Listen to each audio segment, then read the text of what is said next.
All right, the Zoom is live. Hold on, let me make this live now. Oh, wait. That sounds nice. You like that? Yeah, it's kind of jazzy. It's kind of like, all right, this is an appetizer. Okay, hold on one second. Let me see if. 10. Here we go. Okay. Boom. Oh, crap. I don't have permission to upload a video there. Hold on one second. Okay, that's what I gotta figure out. Give me a second, guys. Okay, hold on. I gotta fix something.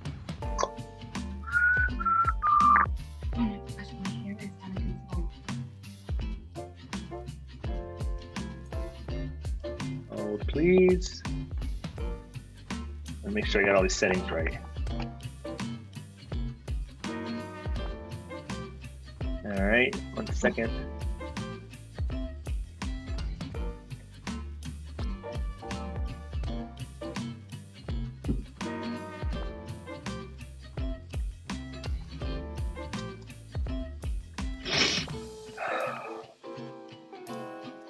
All right, let's see if this works.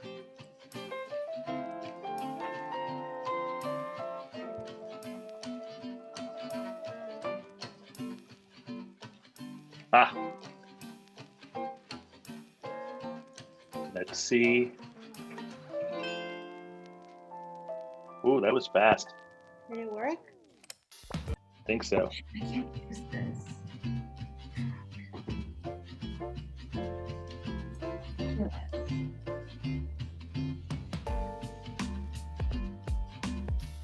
Are we live? Here we go. Now we will be. Okay, give me a second.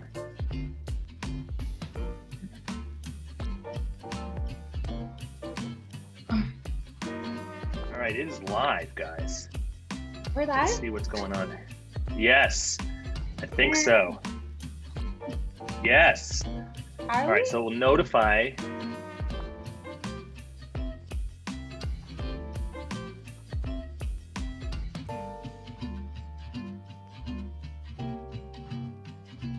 This is a It is default live, music. guys. No, I picked it. Oh, Yeah. disregard. No comment. It's actually my favorite song I've ever in my whole world. You know, the whole world it's is nice, like and then after like 60 seconds, Yeah, I know. Not it's really. good intro. It's good intro. You can get into it. All right. Hey, look at that. There's some people listening. Hi, guys. Okay, hold on. Give me Oh, like hey. Hi, everyone. two more minutes, and then we'll do it. You know, Ken, you made me break my Facebook social media cleanse period for this. I'm just coming back on now. I have like 200. Hola, Daniela. That's right, Susie. I asked Ken about you. I was like, where's Susie? Tried. I know. I tried to do the same. I was on a cleanse until right now the second. Hold on. And I can't even get I'm trying to post it on my page and like Because I watched Craving Cuba de nuevo, like a month ago. Isn't it interesting when you rewatch it? I mean, for me, when I rewatch it at different times, it's But I wanted to tag you and I couldn't find you. And I thought, oh, ¿qué pasó con Susie? ay, ¿qué pasó? She must be. Está pasando. Hey, Daniel. Okay. Oh, sorry. Hey, why don't we stop? We should start. Hey, look at that. Hi. Hi. Hey, oh wait. So wait, listen. Hi, guys. Hi. Hi. See Hi, us? Ken. Hey, so two things. Can I start? Yes. Does everyone have their drinks? Marty and I already started talking, so please do it. Oh, look. Wait, did you get your wine, Erin? Oh yeah. Salud. Haha, I I got need you. wine. Can I? Forgot the What are wine. you drinking? Oh, so can I tell everybody? I'm gonna tell a quick story. So I was telling this before we started. I needed a coffee, but I didn't want a whole coffee. So there was a cafeteria on my stove from 2 o'clock, and I went in. There was a little bit of coffee at the bottom, and I went in there and I licked a little bit and I drained it out. Put some milk in, put it in the microwave. Awesome. It's actually really good. All right, so listen. Hi, everybody. Thank you for joining in tonight. This is going to be the most disorganized Startup Cuba webinar we've ever had, which means it will probably be the best. But I want to introduce everybody. We are going to just talk about stuff, some Cuba, some Startup Cuba. I'm sure everyone here has something to say. I know all three of these ladies, they always have something to say. Like me too, like we all have something to say, like not because, anyway. So anyway, I'm Ken from Startup Cuba, and you guys want to introduce yourselves? Okay. I'm laughing because I am going to be up all night. Oh, one of our participants, Daniel Jimenez from Cuba One Foundation, says he loves your Ted Cruz beard. Oh my God. I was gonna say something about the beard. Anyway, my name is Zuzy Martin-Aly. Hi everyone. I'm so happy to be here and talk about 2021. I feel like a whole different person. It's like 2020 ended and thank God I'm feeling better. That's all I have to say. I'm back on social media as of right now. Mari was asking what happened to me. A lot of people do like social media cleanses, but you know what happens when you do that? Everyone's like, ay, ¿qué está pasando? Está pasando algo. She's not on social media. So we were looking for you. We were worried. Don't worry. Coño. I was worried. Can I make a quick comment? The beard. So listen. So we've been editing. We got a new project coming out. It's coming out like in 2 weeks, guys. So, by the way, I'll fill you in. And so I've been editing, and I haven't shaven. And then I went to shave, and I had no razors. So I went to Dollar Shave Club and not sponsored, and ordered razors. But the mail takes so long now that I haven't got my razors. So anyway, all right, Erin. Okay, I'm Erin, and I've known Ken for a couple of years, and I'm the editor of written content. So the stories that you see that we've been posting since last May when we started this program, they all sort of pass through me, and I love reading them, and I'm really excited tonight to hear what y'all have to say. Erin, every time I look at the website, every time I look at the website, I'm so impressed by your work. So I'm so excited. I love all the articles. I love them. Team effort, so thank you. They're such a great addition to Startup Cuba. Oh, sorry. Daniel, next time we have Daniel Jimenez come in here. He's like chatting, hola. Like we have to have Daniel up on the screen. Yes. Daniel, we gotta get you on the screen. You can grow a beard and then just join. All right, Mari, say hello. Hi, sorry, I had to, Croqueta was crying, so had to let her out of the room. Hi, I'm Marissa Daniela. I'm a content creator. I guess they would call me influencer, but I hate that word, but that's what I am, I guess. And I talk about, on my page about Cuba, I talk about Cuban-American relations and Cuba in 2021, not in 1959. So yeah, that's what I do. And hi, everyone. Hi, Danielle. I know Danielle, and I don't know if I know anybody else, but hi, everyone. Thanks. Hey, so I mentioned, I think we called you. We did this like 21 people to follow in 2021, and I think I said that you were the smartest person on Instagram. Oh my gosh, that's not saying much then. Oh Lord. No, people were writing, people were commenting, and like friends of yours, and I was like, guys, you don't know. I know Mari. Oh man.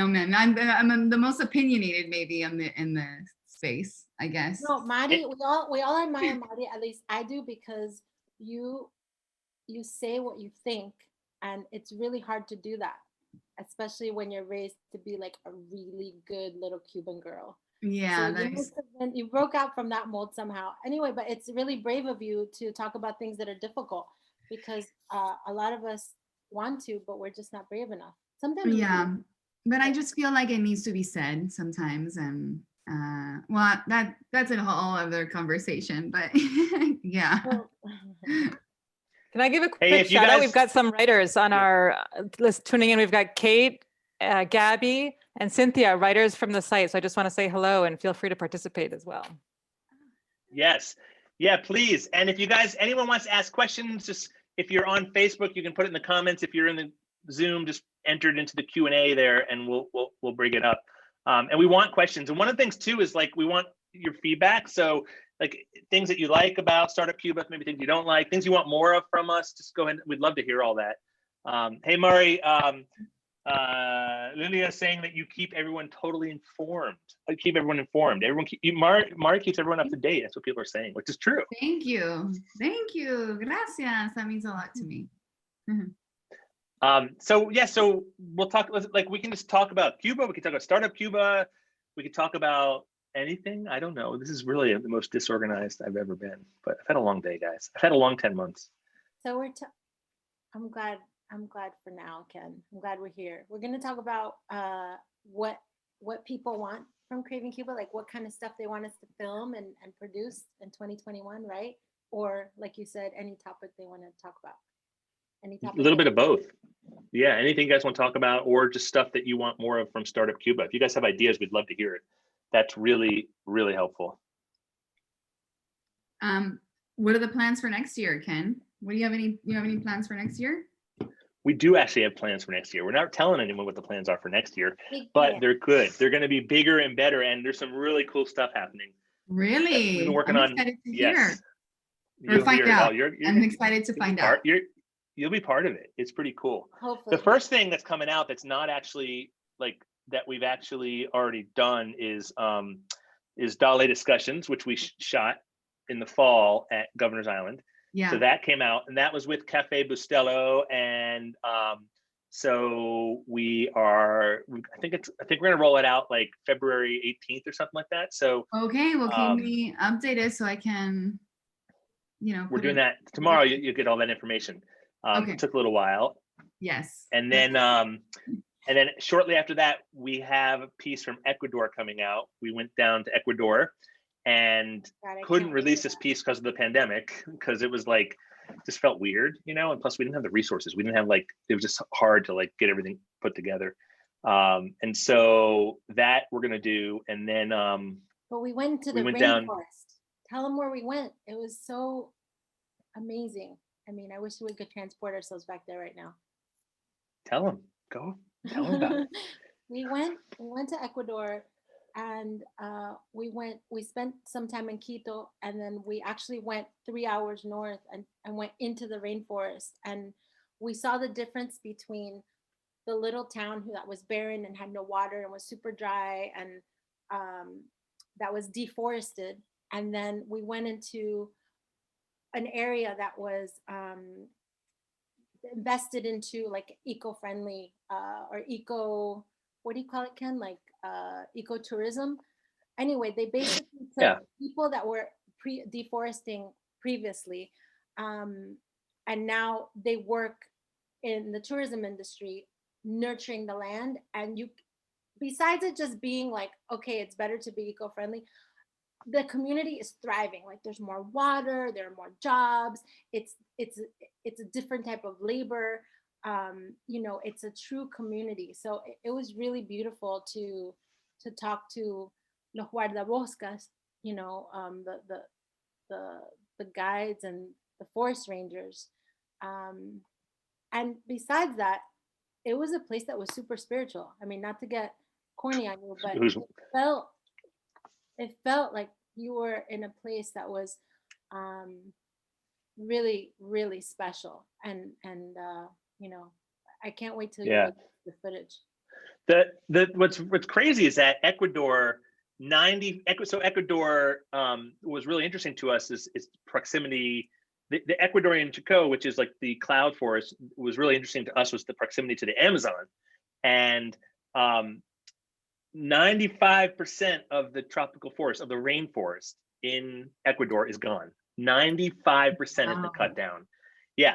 And that was staggering, because we're like, holy crap, 95% of this is gone. That's terrible. And then when you get there and you actually see what that means, and you're just you go into the part, you start in the part where there is no forest, and it's hot, and it's people are having problems with food and water, and then you go back into the forest, the 5%, which is still big not relatively speaking, but and you just see like life just feels so normal. Like it just like the land just works, and you kind of realize what we've done to this planet. And so yeah, it was very it was oddly spiritual. We all got there and we were just like, whoa, right? Like so we're gonna put all that out, and that'll come out really soon. Hey, wait, we got a question here. Couple questions. Oh, so wait, Zuzy, some of these questions come in and we'll read. The first one here is whoever wants to take this one. Myra says, hi all, any insights on US-Cuba relations? I'm not up to speed. Did the US put Cuba back on the terrorist list, and how does that impact your work? Anyone want to take that? Yeah, I'll take it. Or does everyone want to take it? Yeah. Go ahead, go for it, Mari. Yeah. So Trump a couple of weeks ago put Cuba back on the terrorist list, which means that Cuba has harder time getting funding from the World Bank or the IMF, things like that. Also, diplomatic relations between the US and Cuba are strained because it's on the terrorist list, as well as with other nations. But now we have a new administration that has at least alluded to reversing some of the things that Trump did in his administration. But today, actually, it was really funny because actually today, a reporter, did you see that? Yeah. About a reporter asked, what's her name? Kate. Oh, I forget. The press secretary for Biden, with the red hair. I watched her. Yeah, the red hair. Jen Psaki, I think. Yeah. Yes. What's her name? Yes, that's it. Jen Psaki, if I'm pronouncing it correctly. Oh yeah. Gosh, she is great. She's very composed. But somebody asked her I'm not sure who from what media source asked her, but somebody asked her, what the Biden administration's plans for Cuba was. And it was very vague, Ken. I don't know if you saw that, but it was pretty vague, like, oh, we have plans, but we're not sure whether they are yet. And I have a prediction once Marty's done. I have my own prediction is that I think they might reverse the remittances. I think the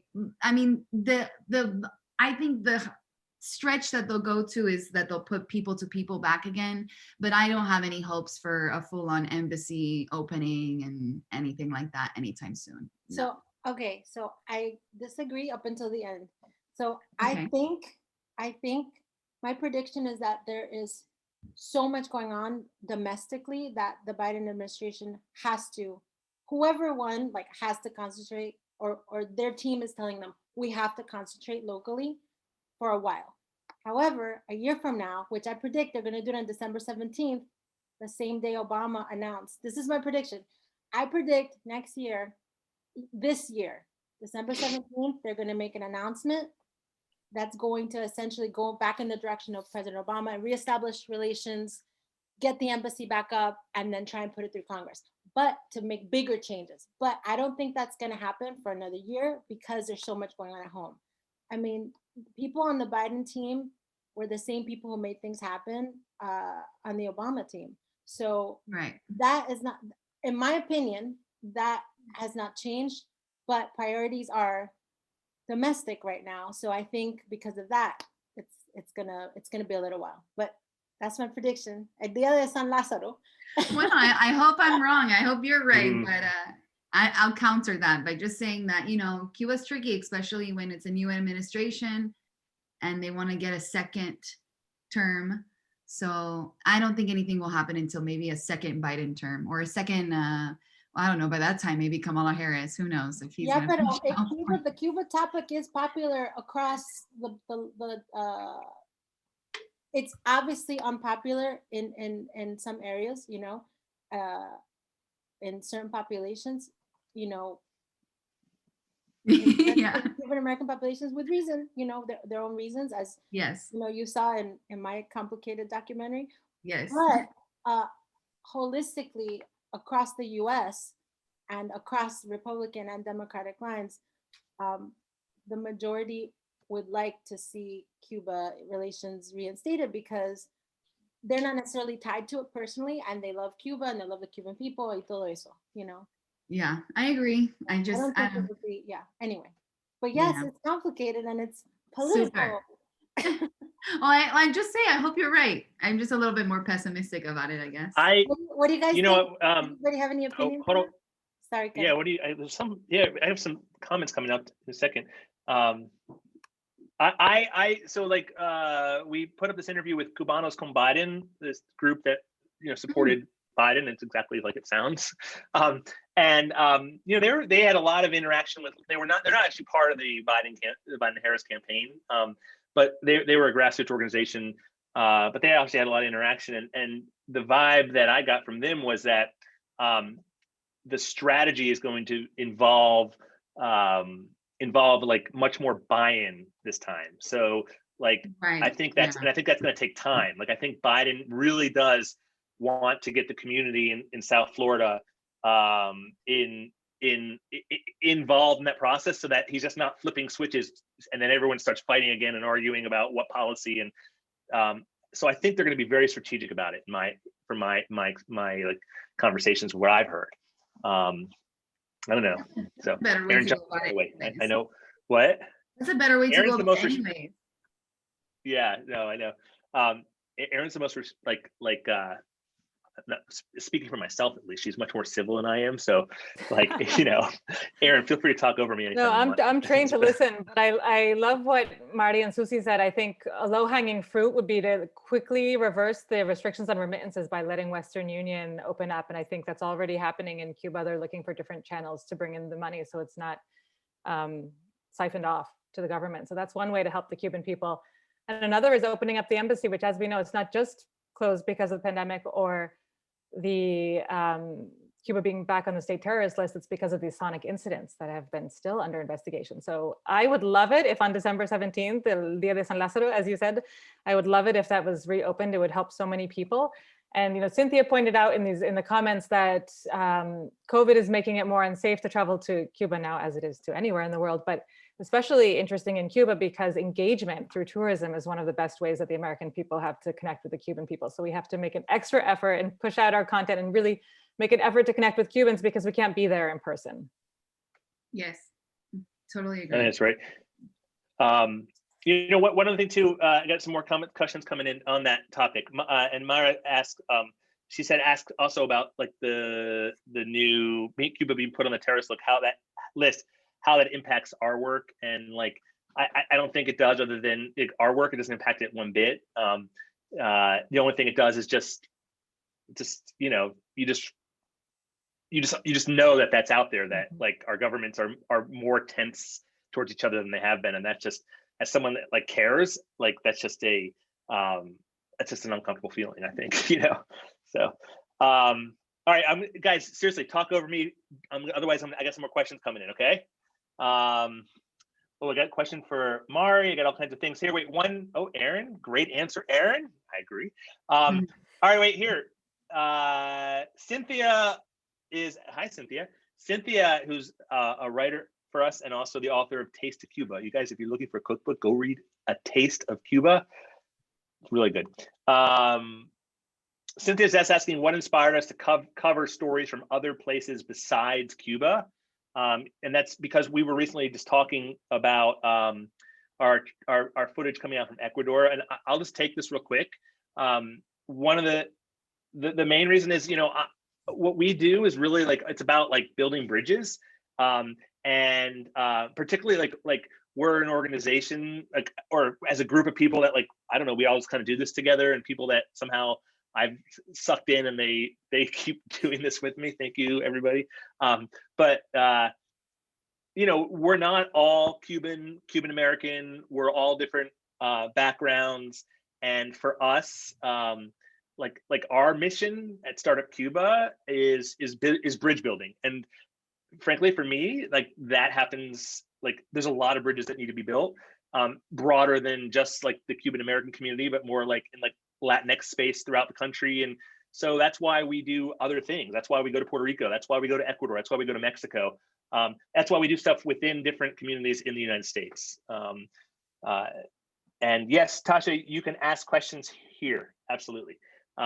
So that's why choose to explore more than just Cuba.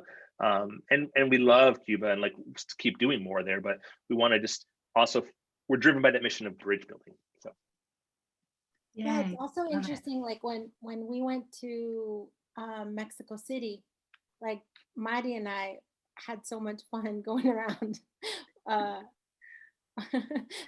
behind the scenes footage. No, but being Cuban American, you know, you have this duality of you're American, you're totally American, but you also feel totally Cuban. So it's interesting, like exploring other countries and seeing the similarities and the differences. Like I love that, and I love how that connects to bridge building. You know, so when we're in Mexico, we obviously talked about, you know, the importance of like food and tacos, but we also talked about, you know, the wall on the border and like and what could possibly, you know, shift perceptions and on that subject, you know, and what was happening. So we love bringing our, you know, perspective, as crazy as it might be sometimes, to other places that are different than where we grew up.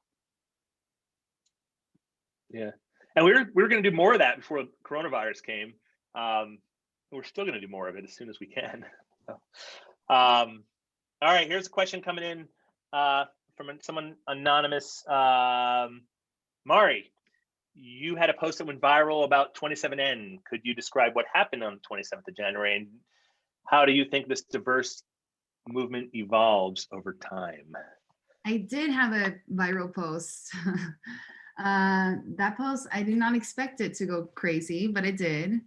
But the 27th of November, it's not the 27th of January, but it's the 27th of November. There is a group of kids, not kids, young students, I guess, young people in Cuba that protested their rights for freedom of speech and freedom of expression outside the Ministry of Culture, which was the first time in 60 years that you've seen a group of young people kind of start it.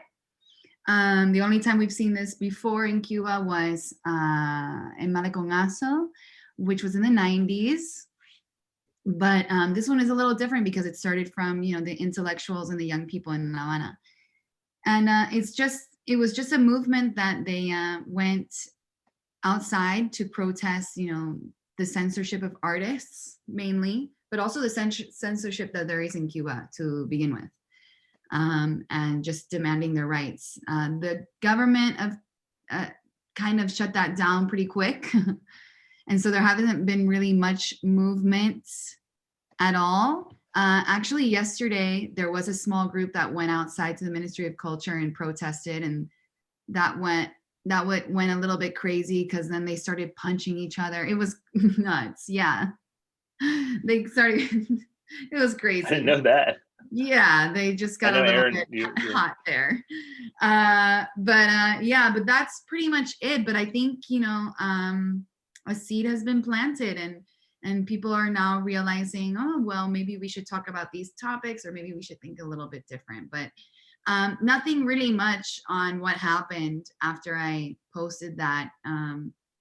You know, they just, you know, they do what I'm not getting into it, but they did what they needed to do to kind of curb the whole movement. So, yeah.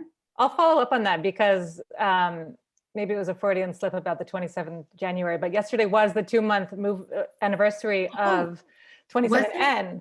Yeah, and it's also the day before. Oh, yeah.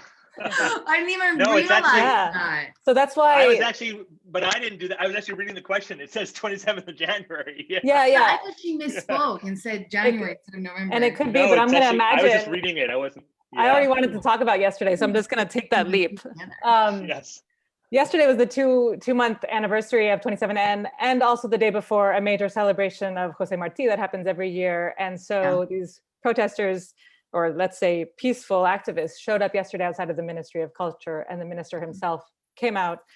It ended in a scuffle as one of the people outside was filming, and the minister, you know, slapped the cell phone out of this person's hand, and it went viral, leading to then an internet blackout in Cuba. So that was something that happened yesterday.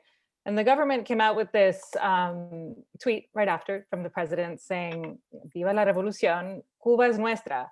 And the idea is Cuba is ours. And that just got me thinking about, who Cuba belongs to, what is a revolution, and in our own country, right? We had people storming the Capitol, creating a revolution. So I think this is a real moment in both our countries where people are looking for to be heard and have their identity and to be part of something bigger and say, hey, we've got lots of identities, lots of people claiming pieces of our country. So I think that's really interesting. I personally hope it leads to some dialogue here as well, here and in Cuba. So yeah, me too. Yeah, cheers to that. Yes. Dialogue would be good. Have some more of that wine. Dialogue is good. That actually leads me to my next comment here. Lysandra, thanks for your question. It says, with the opposition that we saw in Miami against Biden, how can we support changes between the US government and Cuba? I think it goes down to conversation and buy-in. Again, I mentioned I spoke to these folks, Cubanos con Biden in Miami, and if you get a chance, go to startupcuba.tv. I don't know where it is, but somewhere up there, Cubanos con Biden. Just listen to them, and they're liberals, young liberal Cuban Americans, and all they want is just to talk. Like, they just want to talk. They want conversation, because they believe that conversation is how, exactly to answer your question, Lysandra, like they believe that that's how we can get this together.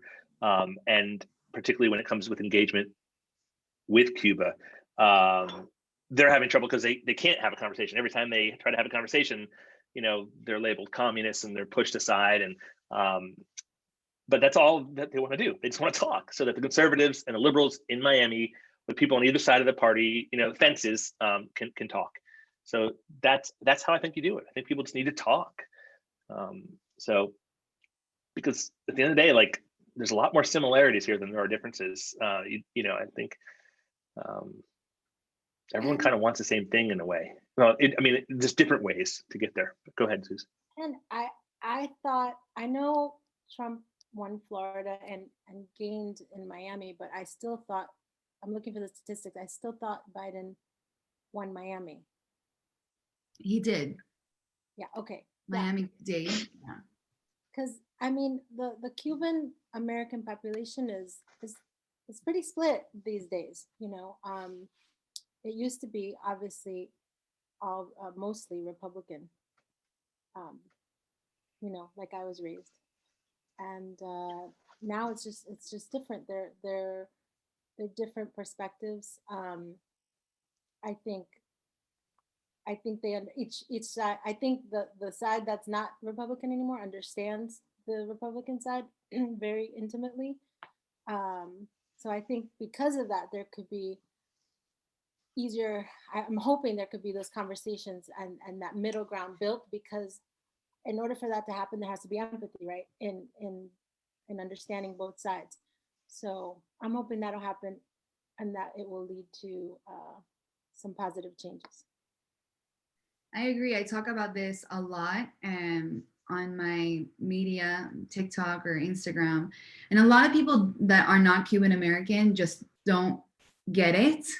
They don't understand like what you and I understand, Suzy, about Cubans being Republican and that whole mentality and where they come from politically. And if you're not Cuban American, it's very hard to explain, right? It's very hard to explain why they have those views and the same type of rhetoric that I'm sure we both grew up listening. And it just comes from a place, and I think if the Cuban American community can just talk to each other, because we know where that trauma and where that pain comes from, we can have a better discussion. I have seen recently, because of the decisions, because of the election, that a lot of people who are not Cuban American are blaming the Cubans for Trump winning Florida, or I've seen a lot of hate lately, and so many other Latin American populations that Yes. supported Trump. I mean, Totally. but Venezuelan. the Cubans always get the negative press. We on got it. the negative hate this time around. Yeah, and I think, it just takes a lot of education to know, like, hey, I'm talking to you from a place of, I know, I lived in Cuba, like, I know where, I'm not a communist. I know where your pain is coming from, and like, let's talk about how we can turn. For me, I'm not going to speak for Ken, Zuzy, or Erin, but for me, like, how can we have a different strategy on facing Cuba? And that hasn't, what we've done for the past 60 years hasn't worked. So let's try a different way and see if that will work instead. It's not for the government, it's for all of our futures. So yeah. I think, there's a comment here, Andrew, thank you. He writes, I think dialogue is important, but I feel that more people should actually visit the island in order to see the reality for themselves. And I think there's to your point, Mari, there's actually some value to that. People need to actually see and experience things. And the more we can do that, and I know Daniel, you still here? Yeah, Daniel Jimenez is here with Cuba One, where they take groups of Cuban American young people to Cuba to experience the island. Like, those kind of experiences are part of that, and really important, because like, that's one of the things that opened my eyes up, just to understand that you really need to touch and feel and like see what is real with your own eyes to be able to have those conversations and really talk about it. So yeah, absolutely. Can I just add one thing, which is, we're all talking about dialogue, and I think it's really important to say that Startup Cuba has no political agenda, no political affiliation. Oh, yeah. We want to hear all voices. We're not pushing any agenda. And just looping back, I think Yvonne had asked, do we cover places in Cuba outside of Havana and outside of the tourist hotspots? And yes, we want to. We want to do more of that. We've done some coverage of Trinidad, some coverage of Bayamo, but whatever you have to contribute, we want to take it, because we want to show the multifaceted view of the island, what it's like to be there. And so we want to put your voices out there and your places out there. Yeah. Yes, that's good thing to add. I'm not with Startup. I'm not officially with Startup Cuba, so we just drag Mari along with us. Hey, you guys, I'll be right back. I'm dog sitting, and the dog is whining at the door. I'm sorry, I have to pick him out. Okay. Well, wait, I'll keep reading questions coming in. Okay, is that cool? Yeah. All right. So here's, based on this idea. Thank you, Erin. But anyway, Erin, you got, Kate says, cheers, Erin, love your quick insight. Ivan says, Kate. Wonderful words, Erin. Speaking of Ivan, so on that point about the rest of the country, Ivan wrote here, okay, guys, it's very interesting, all of your job, and I've been following since I discovered the channel on YouTube. Thanks, Ivan. What I'd like to share, because we don't get a lot of people following us on YouTube, so thank you for following us on YouTube. If anyone else wants to follow us on YouTube, follow us on YouTube. That'd be awesome. Oh, you're the best. But that's only because like we drag you everywhere and make you do it. So all right, so wait. Okay, so what Ivan wants to say is, what I'd like to share today with you all is that this is the first time ever I can do this from Cuba. He's like on our Zoom right now from Cuba, especially Eastern Cuba. Have you ever been interested in a closer approach to those interesting places out of the tourism hubs of Cuba? As a tour guide, I think it's interesting to show English-speaking visitors through Startup Cuba much of those great stories around. Absolutely, absolutely. I mean, I don't know. I mean, Mari does. I mean, you're like, you're from Pinar, so it's like, right? I try to do content that's exclusively not Havana because I feel like everyone covers Havana, and we all know all the restaurants, we all know all the bars. I mean, after a while, you know all the same people, and so it's La Habana. Unfortunately, is a small city. It's pretty small, don't you think? Mm-hmm. It's not that big. I think it's small, but had it kept growing, yeah. But like physically, it have to be huge. Yeah. But like land-wise, it's like really not that big. Right. So very compact. Yeah, and like there's only so many places to go in La Habana, you know, there's like all the like after you hit them all, it's like, okay, whatever. But yeah, I try to do content that is exclusively outside of La Habana, because I feel like La Habana is, I always try to say this when people come to our house. I feel like La Habana is District 1 from the Hunger Games. It is. It is. But though, like, kind of really, it's like District 1, and then like the other districts are like kind of forgotten. And it's so, living in Pinar and then living in La Habana are like two extremely different realities. And then going to Oriente, what, like, it's like a completely different country. Everything is so different, and even the way that they speak, they have like a different accent. And so yeah, I would love for people to start going to Santiago. I think the reason why people don't go to Santiago as much or Oriente as much is because Trump canceled those flights over there. So because when I went to Santiago de Cuba, I don't know, Erin, have you ever been, or Ken? You know, when I went to Santiago, I was like, why isn't this more popular than La Habana? Because it's cleaner, it has more stuff to do, it has more things. And so, yeah, I mean, I think that's what majorly contributes to it, because there's not that many connecting flights to Santiago. And then you're gonna have to take like a Cuban airplane, and nobody trusts it. And so yeah. I have not been there, but I remember seeing your stories on Instagram coming out of there, and I was like, where is this place? That like promenade it was gorgeous. It did gorgeous. Yeah, that was crazy. I had no idea, but it's on my list once I can ever travel again. Like aesthetically nicer than Havana. So much. Yeah. It was like kept up. It looked like, yeah, it was crazy. All right, a couple more questions coming in. Also, guys, one thing too is if you would just like chime in like on Facebook, on Zoom, more of the kind of stories that you want us to tell, like what else you want to see from us. I mean, obviously we can do things like recipes and all that kind of stuff, but if there are like topics you want us to cover, anything from just like pop culture to actually like real in-depth stories, would love to know what is interesting to you, because then we'll do it. So that'd be awesome. Hold on. Okay, I got some more questions coming in. Daniela would like to try to travel to Matanzas.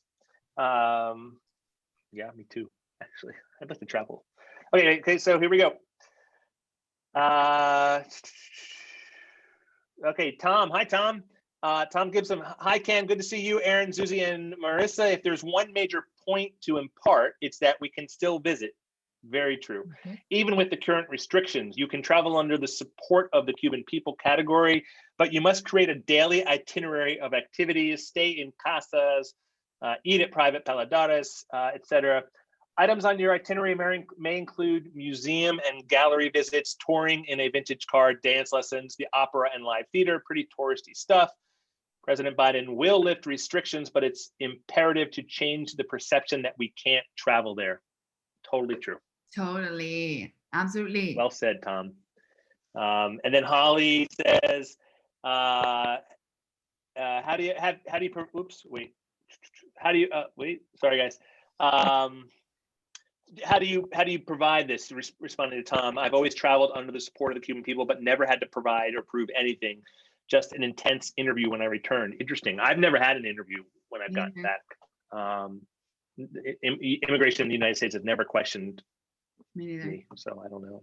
It's probably good to just keep records or receipts just in case one day, 3 years from now, they call you. But is there a way to get involved in bridge making with your org? Yes, nunca.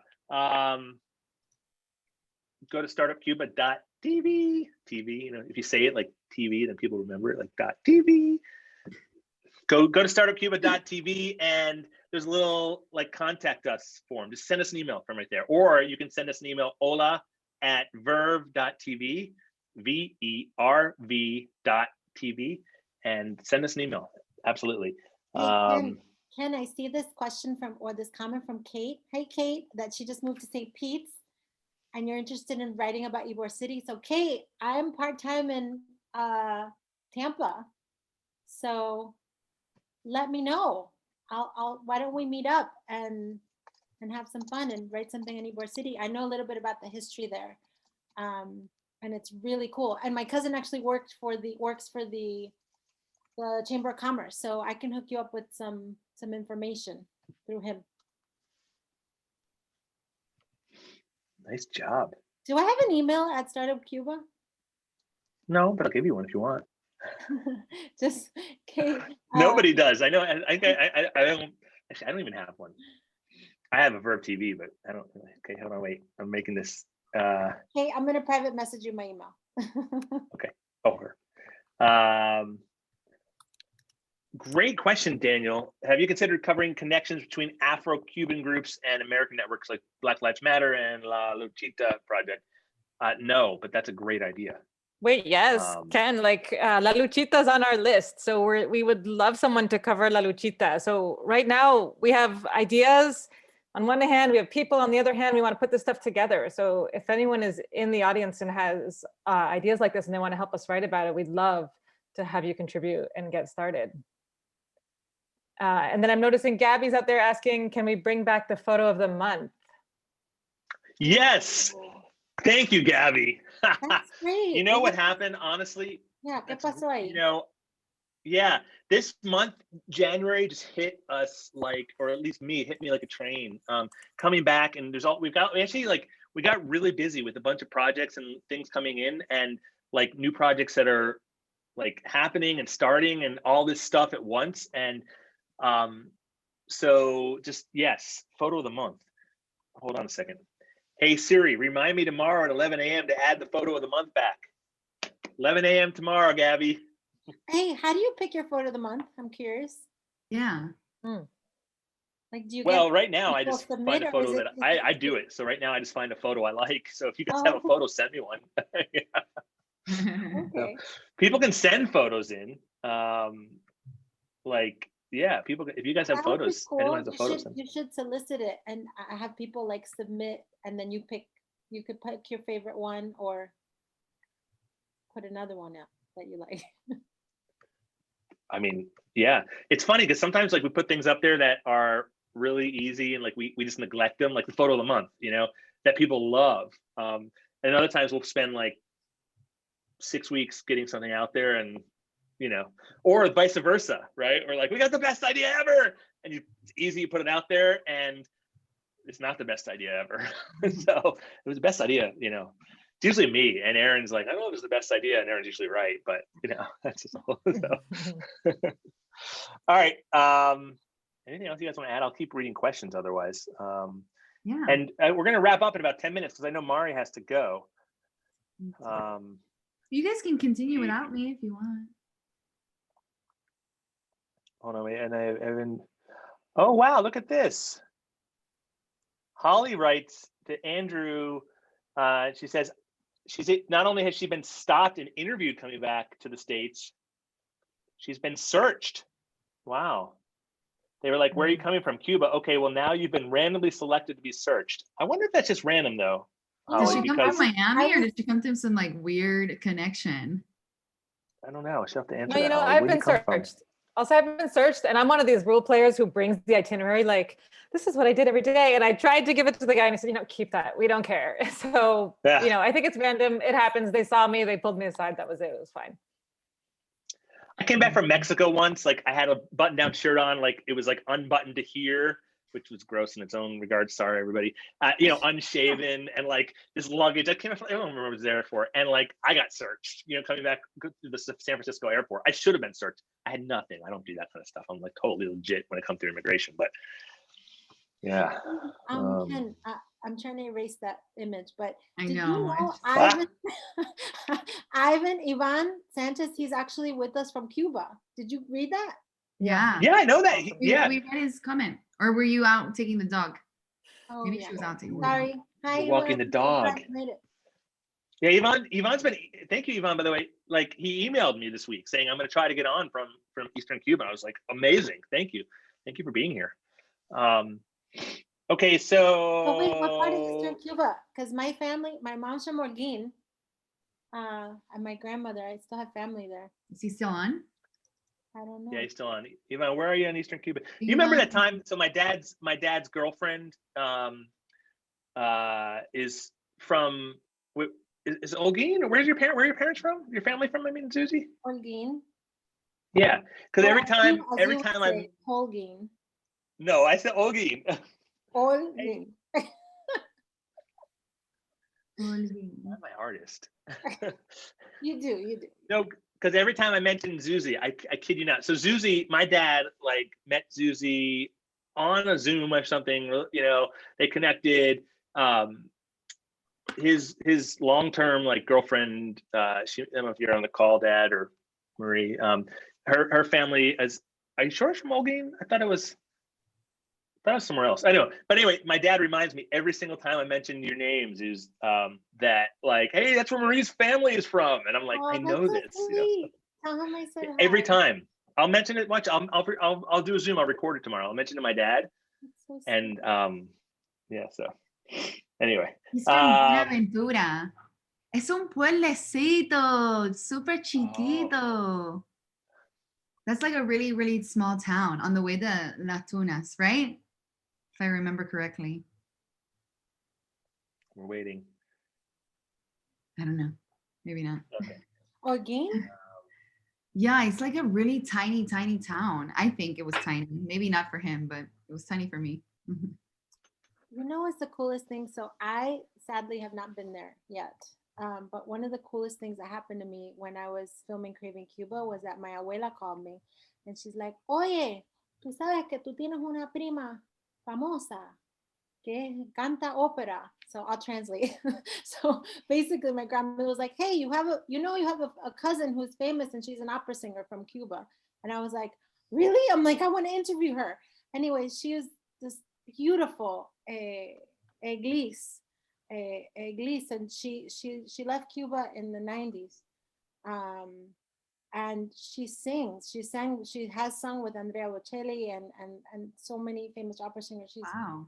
It was so incredible. So the first time I met her was the day I interviewed her, and she reminded me of my mom. Like she had this look of the family, and it was really special. And it was like the accent was like my mom's side of the family. So I just pictured like everyone from Orlean speaks like that. It was really cool. Eglise Gutierrez. Oh, wow. Isn't it interesting that they have different accents over there? Yeah, they pronounce everything very well. My mom's side of the family pronounces everything like, si hablamos así correctamente y pronunciamos todo. Like basically they pronounce everything. And she spoke like that too, but maybe it's because of her diction as a singer. I don't know. I don't know if that's common on the East, but it was really cool. And I can't wait to go to Aydin. So yeah, Ivan says it's a tiny town. Yeah, I remember. Ivan says that he moved there during COVID. Cool. Daniel loves Santiago. We love Santiago. You guys gotta go. It's like incredible. Hey, I know what we should do. Seriously, everyone watching, Mari, here's what we'll do. When this whole COVID thing blows over, all right, we're gonna have you organize a trip. Oh, seriously, no. We'll invite. Oh yes. We'll put it out. Seriously, like we'll sell like tickets to your trip. Like we'll put it up on Startup Cube. We'll put it out there. We'll say Mari's countryside trip. Well, in Pinar, I don't know much about Oriente. I think Evan will do the Oriente. All right, Ivan, we're coming. Ivan, you're a tour guide, right? Yeah, that's why Ivan will take it. All right. You should do. Honestly, you guys should do Oriente. It's incredible. We'll still call it Mari's Big Adventure. Yes, I love that. We'll see. I don't know. I don't plan on going to Cuba for a while, so we'll see. Bueno, you have awesome. I'm in. I can help organize it. I'd love it. You're in. Send us an email. Let's go. Okay, guys, send us emails, and we'll make sure when we do this, we'll email you. I don't know. Anything else, guys? Zuzy, Mari, Erin, anyone listening, watching? Anything else that we're forgetting? Or thank you for tuning in. Seriously, we were just like, let's do a town hall because like we want to just talk because most people don't have anyone to talk to these days. And we could do this on Zoom, but and also we wanted to just get feedback from you guys. So if you have feedback, we'd love your feedback. Tell us more about like what you want from us. Hey, and yeah. Now that you say that, sorry to interrupt your closing. No, please go ahead. Zuzy and Erin, you guys maybe do some content about Cuban places in the United States. or different places around the world? Because remember, Zuzy, when we went to in Mexico City, I knew you were gonna say something. somebody should have recorded us. I did, But it was like didn't you go? You went there like 11 o'clock at night, right? like, excuse Yeah, me, but Karen, it's the private clips, but I do have footage. Well, Why don't you guys? Hey, you guys can't open that up and not tell everyone. You got to tell everyone now what you're talking about. Tell everyone what we just went out for dinner. yeah, we went out for dinner and you know, and had a little Dinner bit was like later. I dropped you off at like 11:30. And 11:30 is very early. I don't know where you live. 11:30 At night. If foreign countries, people go to dinner at 11:30. Exactly. Come on. And it was very normal night. It was a very normal night. We were in Mexico City and like going back to our not casa, our Airbnb, and I dropped them off in the taxi at this place. And all I remember is like literally at 4 a.m, there was a police car outside of our place in Mexico City. No, that had nothing to Out do front, with the that. lights were on, and there was like a walkie radio. It was like, This is and then they were like, entertainment. they were on our door. They're like, bzz, bzz, bzz, bzz, bzz, bzz, and I'm sleeping. I'm in Mexico City. My first night in Mexico City. I'm like, someone told me not to trust the police here. It's 4 a.m. I'm not answering that door. And then I was like, jeez. That had nothing to do. That was with a crazy night. This is how rumors start, Ken. It's not right what you just did, trying to get people riled up. That had nothing to do with it. Nothing. Nunca says Cubans in China. I agree. Yes, I agree. yes. Yeah, but maybe you guys should do some content like around here in the US or I don't know, anywhere that connects maybe Cuba with the world. Yes. Hey, Isn't it? Daniela Garcia, send us an email. She says, I would love to share some Cuban places in Orlando. Absolutely. Yes. Cool. Like Daniela, send us an email and yes, totally do that. And like yes, Daniela. Especially Orlando, because we don't do much in Orlando, but I know one of the first stories we did was Louisville, and we've got Ybor City on the list now. There's Union City, there's China, there's Russia. There's so many places we could go for the diaspora. So you guys, amazing. Yeah. Could be a diaspora series. Yeah. I think that would be brilliant. Awesome. The Cubans in Miami, and you cross off Miami. Oh yeah, and everywhere but Miami. So many other places. But yeah, Cubans only make up 4% of the Latinx or Latino population in America. But we're concentrated in little pockets, so it feels like more, but it's only 4%. Wow, that's it? Yes. Yeah, Puerto Ricans, Yeah, we're loud then. Puerto Ricans almost 10%. Dominicans 3.5%. So Cubans and Dominicans are right around the same amount. But again, Dominicans super concentrated in the New York tri-state area. What's the highest? Mexicans? 61%. Oh wow. 67, I think, even, right? And more, I think. Yeah. It's like so Vanessa, yes. Vanessa just got back from Cuba. Vanessa says, this has been fun. Hope to get involved. Great to get to know you all a little bit. Thanks, Vanessa. You too. And Vanessa just got back from Cuba, and if I recall, she had to leave early because they were cutting flights out or something. And so, how was your trip, Vanessa? Cool. Vanessa says, hi, everyone. I did. It was interesting. Cool. I'd love to hear about it sometime. If possible, socialize your contacts or social media guys. It was interesting. Cool. Kate, mwah, bye, Kate. Kate's already gone. She says goodbye.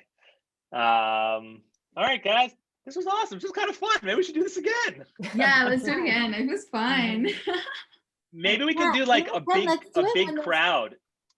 Let's do it when there's a hot topic. We could do it on a hot topic. Like if something does happen with US-Cuba policy, or we can put bets. We can place unofficial bets. Oh yeah, we could. We should make a bet and we'll document it on when we think Biden's going to make the first move to the big move. Is that what you're talking about? 17, 2021. I guarantee it. Hey, you're on record. There's a question of the week for you. Yeah. That's a good question of the week. That's a good one. Good, Erin. Yeah, good idea. Oh, Erin, thank you. I know you love your questions, Ken. I love my questions of the week. Some of those questions are like, wow, did he really ask that? I'm like, who's watching? Really? Yeah, because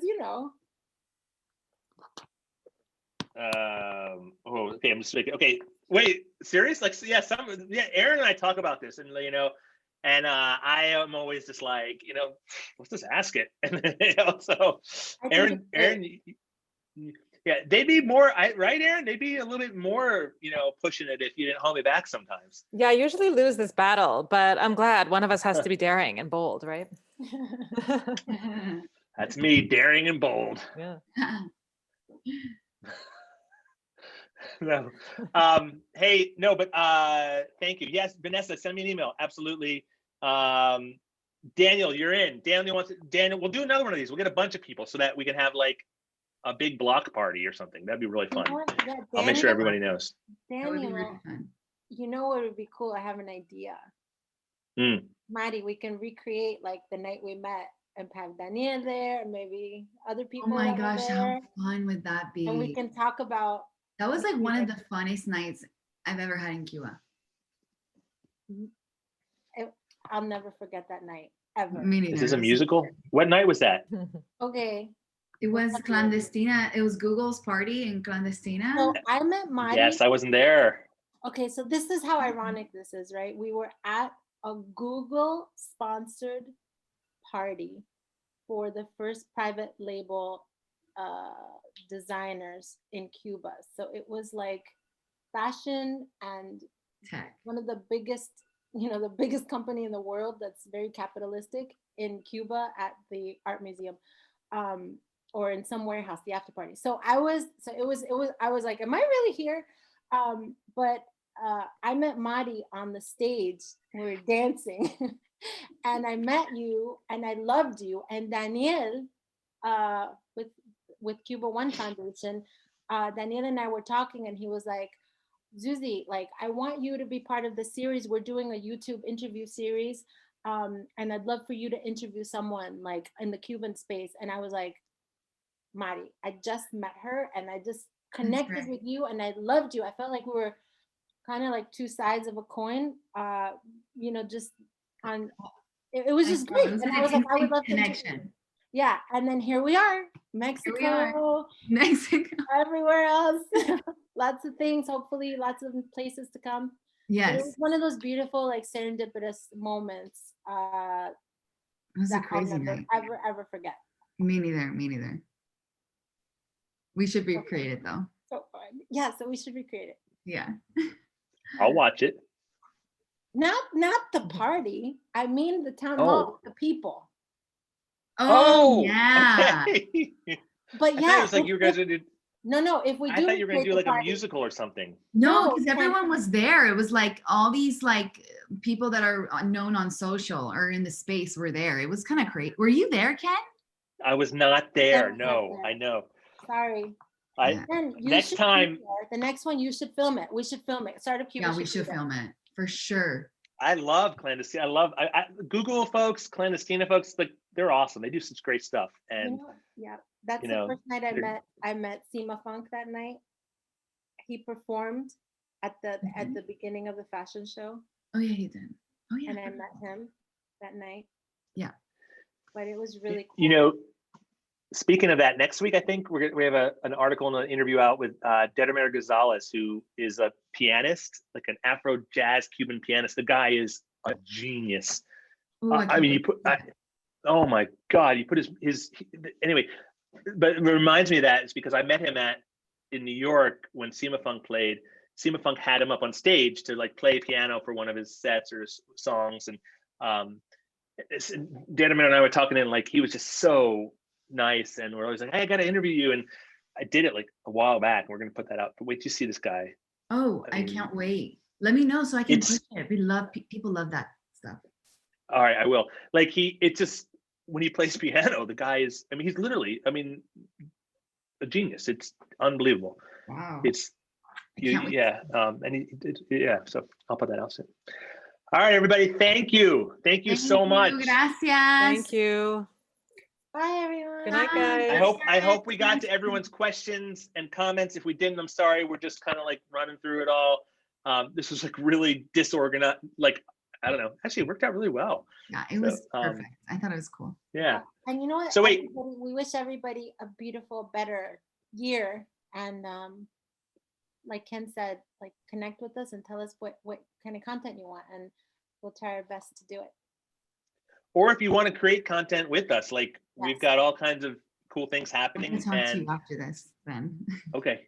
Yeah, I remember we connected. I guess that was cool. And look, like even like what I've been exercising. Oh boy. That's exercising, Ken? No, Ken, I was commenting on your outfit. It's very nice. It's a stray from the black t-shirt. This is It's a black switch. upscale sweater. Black. My wife bought me a bunch of like nice sweaters. This is like merino wool. It's really nice for winter. And I literally, because of coronavirus, every single day I put on like one of 4 pairs of sweatpants and a t-shirt and a hoodie. And I just, that's what I do. And today I actually had a couple calls and some things that I needed to feel like I at least feel like I look decent. So I put this sweater on top of my t-shirt. And so, whoa, it's colored. Right? Oh, it is colored. Oh, by the way, I saw that interview that we did in my colored shirt that I had to Oh yeah, the blue one. That's the first time I've ever seen that color. See, blue and green. I'm colorblind, so I excited. can't see colors. That's why know. I wear black. I can't see colors. So, all right, guys, thank you, Erin. Thank you, guys. Thank you, Zuzy. Thank you, Mari. Thank you, everybody else for joining in. Thank you. That was awesome. Thanks for staying on with us. Thanks for your questions and comments. And looks like Trevor Noah's sweatshirts. Does Trevor Noah dress like this? I have to go look. They're kind of stylish. That's why, Ruben.